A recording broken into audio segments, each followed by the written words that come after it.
O Instituto Nacional do Câncer aponta que o câncer de próstata é o segundo que mais atinge os homens no Brasil. Só esse número já seria suficiente para que as desculpas fossem deixadas de lado e eles se cuidassem mais. A pergunta que fica é: por que os homens resistem tanto em falar sobre o próprio corpo, em falar sobre saúde, algo que para nós mulheres é tão normal, é tão natural? Darcy Visan, você que aí no estúdio está com o urologista, por favor, tire nossas dúvidas. Isso mesmo, Lena. Estou aqui com o urologista Renan Oliveira. Tudo bem, doutor? Tudo bem. E aí, repasso a pergunta da Lena. Por que essa resistência masculina? Darcy, a gente tem visto que isso tem mudado um pouco ultimamente, tá? Essas campanhas, como Novembro Azul, visam justamente fazer essa consciência masculina de procurar precocemente o médico antes de desenvolver sintomas. Um estudo recente na população brasileira mostra que apenas 35% dos homens na faixa de fazer o exame preventivo de próstata fizeram em alguma vez. Então é uma taxa muito baixa. Com comparação ao mundo, a gente está muito aquém ainda da quantidade que a gente almeja chegar, que é em torno de 60%, 70%. Muito se alega que isso possa ser algo cultural, algo da masculinidade. Não é isso que eu vivencio diariamente no consultório. Na tua experiência clínica, então, não há esse machismo todo em prol dessa doença? Não, eu acho que é mais por um descuido ou por uma falta de, ao longo da sua vida, uma falta de responsabilidade do homem perante a qualquer tipo de tratamento ou qualquer tipo de exame preventivo, não é só com a próstata. O homem geralmente não faz os exames preventivos do coração, do diabetes e de todas as doenças, né? Então não é só especificamente com a próstata. A próstata é uma glândula, certo? Certo. Tá, e qual que é a função da próstata? A próstata, ela é uma glândula que ela produz um líquido que compõe o sêmen, né? O líquido ejaculado durante o ato sexual. Esse líquido, ele tem o intuito de fazer a manutenção da sobrevivência do espermatozoide no corpo feminino. Ela não é uma glândula que produz um hormônio, como muitos acham, né? Acham que ela produz o hormônio que faz a potência sexual, que é o hormônio da masculinidade. Na verdade, a glândula masculina mesmo é o testículo, que é onde produz esses hormônios. A próstata é só uma glândula acessória e forma esse líquido ejaculado, ela não tem uma importância vital. Então, um homem pode sobreviver numa boa sem a próstata? Com certeza, né? A grande detalhe da próstata é a sua localização. Eu sempre brinco com meus pacientes que se essa glândula fosse embaixo da pele, que a gente pudesse fazer um corte simples e tirar, a gente tiraria ela profilaticamente em todo mundo a partir dos 50 anos de idade, onde ela realmente não tem mais função. O problema é que o acesso cirúrgico à próstata é complicado, né? E muitas vezes, dependendo do tipo de doença que acomete a glândula, a cirurgia pode deixar sequelas. Então a gente não faz essa cirurgia profilaticamente. Sim. Não porque ela seja vital, mas que o acesso a ela é difícil. Tá, não só o câncer, mas outras doenças também podem afetar a próstata. Você poderia falar sobre isso?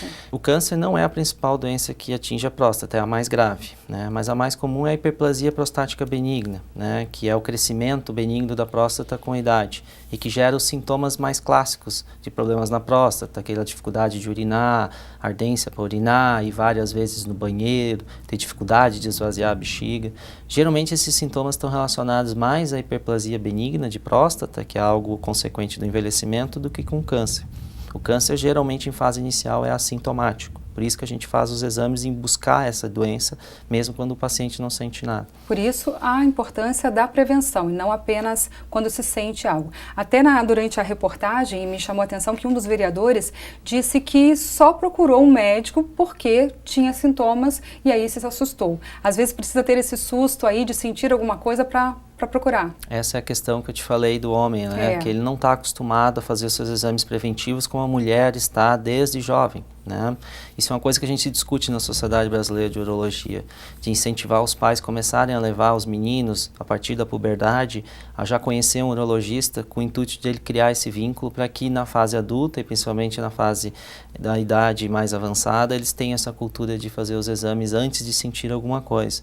Os riscos de sequela que eu te falei da cirurgia para câncer de próstata, eles são muito minimizados se a gente trata a doença numa fase precoce. Ou seja, quando a gente pega um câncer em fase bem inicial, a gente consegue tratar o paciente, curar ele e manter a qualidade de vida, diferente se ele chegar num estágio mais avançado. Tá. E o que efetivamente uma doença na próstata pode causar para o homem, pode gerar para ele? Por exemplo, ser tardiamente diagnosticado. Pode botar em risco a sua vida, né? Se a gente deixar o câncer evoluir, ele pode atingir outros órgãos, né, cometer os ossos, gerar fratura e botar em risco a sua vida. Mas localmente ali na próstata, o crescimento pode gerar uma retenção urinária, pode ter que colocar uma sonda, pode gerar problemas renais e até terminar em diálise. Na vida sexual do homem, o que isso implica? Na vida sexual do homem, na verdade, a próstata não influi diretamente, a não ser quando ela tenha que ser tratada, né? Os remédios que a gente utiliza para tratar a hiperplasia benigna de próstata e a própria cirurgia de câncer pode gerar disfunções sexuais, como dificuldade de ter ereção, diminuição do líquido ejaculado. Mas, novamente, eu lembro, se o paciente chegar cedo, a gente consegue tratar a doença da próstata e não deixar ele com sequelas sexuais. Por isso é importante esses dois exames, né? Nós temos hoje o exame PSA, mas ele não dispensa o exame de toque. Exatamente, né? Por quê, doutor? O PSA ele não é um exame muito preciso, né? A gente tem entendido melhor ele ao longo dos últimos anos, né? Ele nos ajuda bastante, mas isoladamente ele não garante que o paciente tenha ou não tenha câncer. O toque nos traz uma série de informações, o tamanho da próstata, a consistência, se tem algum nódulo, o aspecto geral da próstata. O exame do toque nos traz esses detalhes. A precisão. Ele também, claro, não é um exame 100% preciso, mas ele nos traz de uma maneira muito fácil essas informações. Pode ser feito em 30 segundos em qualquer consultório médico. Hoje a gente tem exames mais sofisticados com esse fim, a ressonância é uma delas, mas a ressonância já é um exame mais invasivo, difícil de ter acesso, né?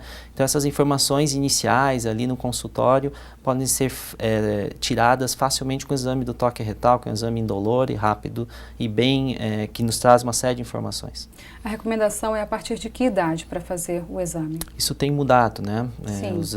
Os estudos, cada ano que eles atualizam estudos, a gente tem visto que, na verdade, a gente fazia isso de maneira, às vezes, pouco eficaz em pacientes mais jovens. A recomendação da Sociedade Brasileira de Urologia hoje é a partir dos 50 anos para a população sem fatores de risco e a partir dos 45 anos com fatores de risco, como doença na família, afrodescendentes e pacientes também que são obesos e sedentários. Esses devem começar a partir dos 45 anos. Tá, a partir dos 45, então, se tem casos na família, mas casos de câncer de próstata mesmo ou qualquer tipo de câncer? Não, especificamente câncer de próstata. Sim. Que tem uma origem, às vezes, hereditária, né? Tá certo. E como prevenir, doutor? Consultar com um urologista, através de uma conversa, um exame simples como o toque retal e um exame simples como o PSA já nos traz uma série de informações. Pode ser que dali partam-se para outros exames mais específicos, mas para a imensa maioria das vezes, para tu te prevenir que tu tenha uma vida longa e saudável, em termos de próstata, um PSA e toque retal anual já são suficientes. Tá certo, doutor. Muito obrigada pelas tuas informações. Eu que agradeço, estou sempre à disposição. Tá certo, obrigada. Bom, nós ficamos por aqui. Esse foi mais um NT Sul Mais. Obrigada pela sua companhia. Cuide-se. A gente se vê.